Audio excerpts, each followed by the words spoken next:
Coucou la famille, bienvenue sur la chaîne. Heureux de vous retrouver aujourd'hui pour une nouvelle vidéo. Quel supplice, mais finalement, on s'est imposé face à l'Atlético de Madrid. Et franchement, je déteste jouer contre l'Atlético. C'est le genre de match où tu sens que peu importe ce que tu fais, si tu n'es pas patient, si tu essaies de te projeter, tu vas te faire punir et tu vas rien pouvoir faire. Et cette équipe me casse la tête. J'ai jamais vu une équipe aussi détestable dans le football. Pourtant, c'est une équipe, ils ont de bons joueurs. Mais mon Dieu, mais mon Dieu.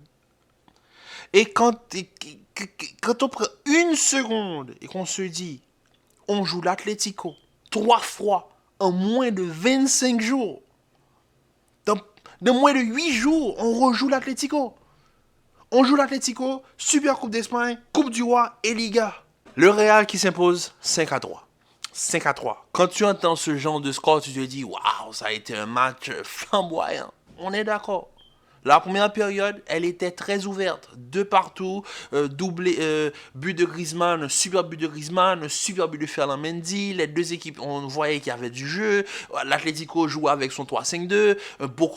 Les deux défenseurs, Hermoso et Rudiger, qui marquent respectivement les deux premiers buts du match. Ensuite, tu as Griezmann qui marque un superbe but. Ensuite, tu as Ferland Mendy qui marque un deuxième but. Énormément d'attaquants auraient aimé marquer le but que Ferland Mendy marque aujourd'hui, qui lui aussi aujourd'hui fait un très bon match, mais en deuxième période.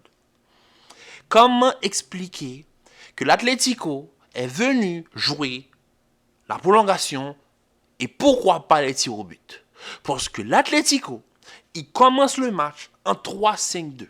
En deuxième période, il passe en 5-3-2 pour ensuite progresser en 5-4-1 pour finir en 5-5-0. 5-5-0, il n'y avait plus personne en attaque. Il n'y a plus de pointe haute, ça ne fait que défendre. Deux lignes de 5. Rodrigo et Vinicius dans ce genre de situation, tu te dis, les pauvres. Il n'y a pas d'attaquant. Et c'est dans ce genre de match, tu te dis, le Real, ils sont forts. Il y a du beau football. Ce qu'ils proposent, ils sont forts. Pour ce qu'ils ont, pour le peu qu'ils ont dans l'effectif, ils arrivent à produire un beau jeu. Mais mon Dieu, on voit que ce jeu-là, il manque un élément. Un buteur. Un gars capable de déstabiliser les défenseurs centraux.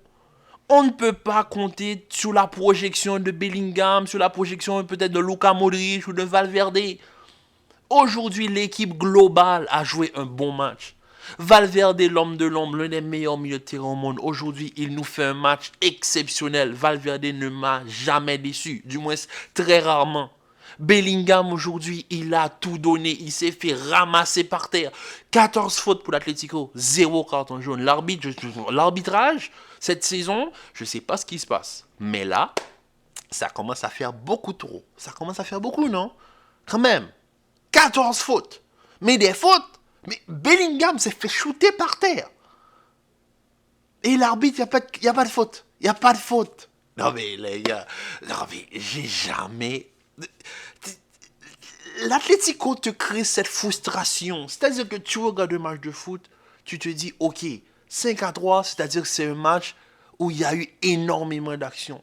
Mais les 3 derniers buts, c'est-à-dire le 3e but de l'Atlético et les 2 derniers buts du Real Madrid, mais ça s'est fait en fin de match. Atlético qui marque sur une contre-attaque, ensuite Kepa qui fait une sortie, qui marque contre son camp, la balle lui retombe sur le pied, et ensuite ce même ballon, le lobe, anyway. On a dû trouver la force mentale de forcer, égalisation de Carvajal, pour ensuite aller en prolongation.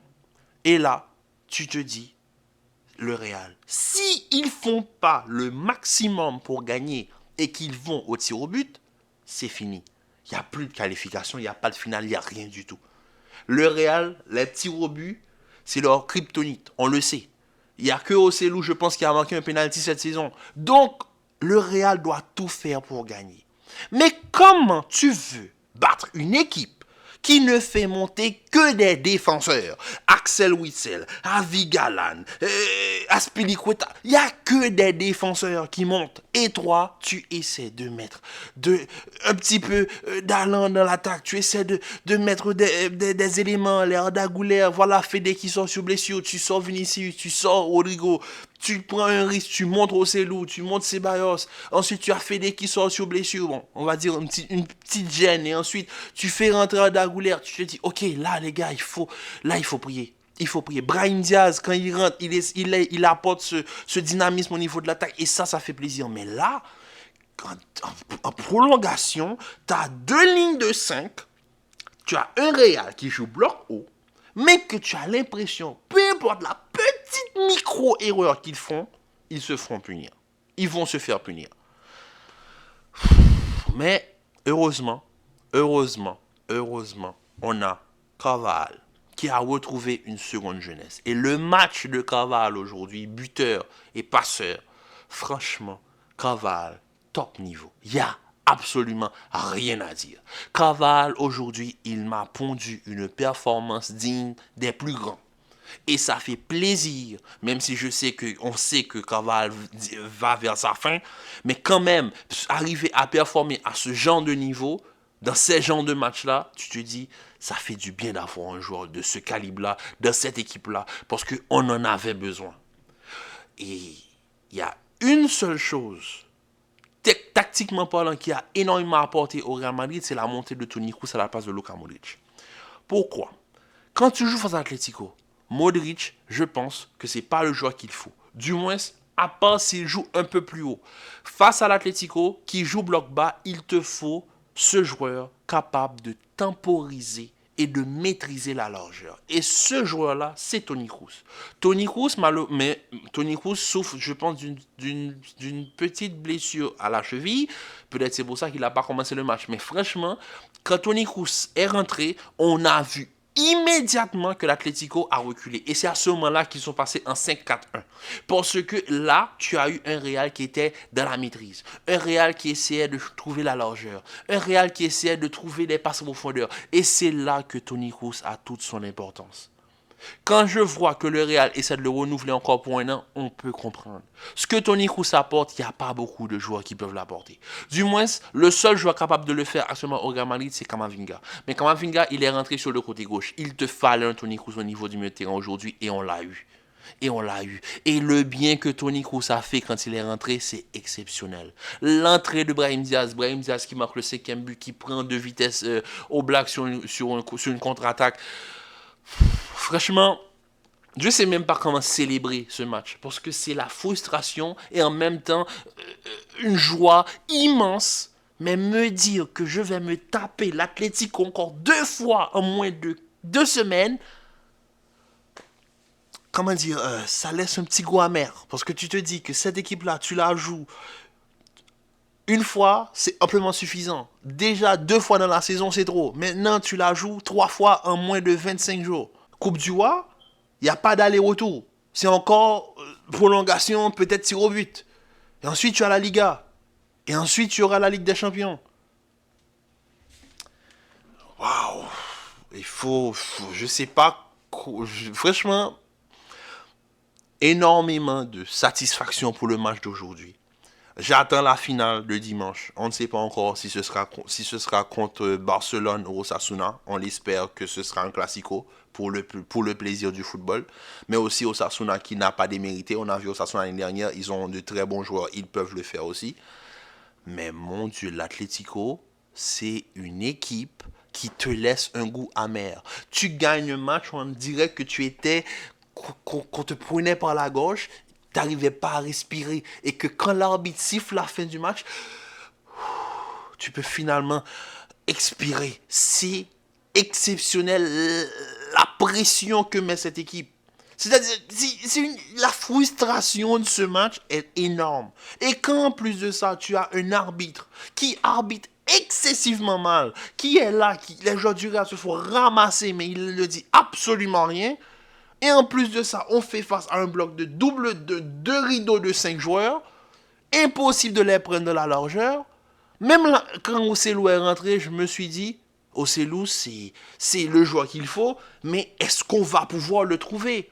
Je pense que ça a été son premier bon ballon touché. Même si je sais que c'est pas lui qui fait le but, il a la tête qui est déviée, mais quand même, là, il fait l'action de but. Enfin, il y a eu ce mouvement dans la surface pour gêner les défenseurs centraux. Brahim Diaz, quand il bouge, le fait qu'il bouge beaucoup, ça aide aussi à libérer de l'espace. Moi, je le répète encore une fois, ce Real-là fait du beau football. Je suis content de ce que je vois. Mais quand il y a en attaque Vinicius et Rodrigo, il me manque un élément. Et cet élément-là aurait dû être Ocelou à la place de Modric ou bien Brahim Diaz à la place de Modric. Pourquoi? Quand tu commences ce match avec Modric, Tchouaméni, Bellingham, Valverde, tu as 4 milieux de terrain, dont 1, 6 et 3 relayeurs. Il y a un manque en attaque. Et ce manque-là s'est fait ressentir. Et aujourd'hui, quand je vous dis que je vois le duo Vinicius-Rodrigo, je me dis, il manque quelque chose. On voit que les deux, ils arrivent à combiner. C'est bien, c'est du beau football. Je vous le dis, le Real produit du beau football. Mais il y a un élément manquant dans ce système. Il y a un problème. Et le problème, c'est qu'il y a un joueur de trop au niveau du milieu de terrain. Il manque un joueur en attaque. Moi, je suis d'accord que Ocelou, c'est pas l'attaquant modèle que le Real aurait aimé avoir sur la saison. Mais face à des gens comme des équipes... Je ne veux pas décrire l'Atlético comme équipe indésirable, mais des équipes comme l'Atlético, il te faut ce genre d'éléments.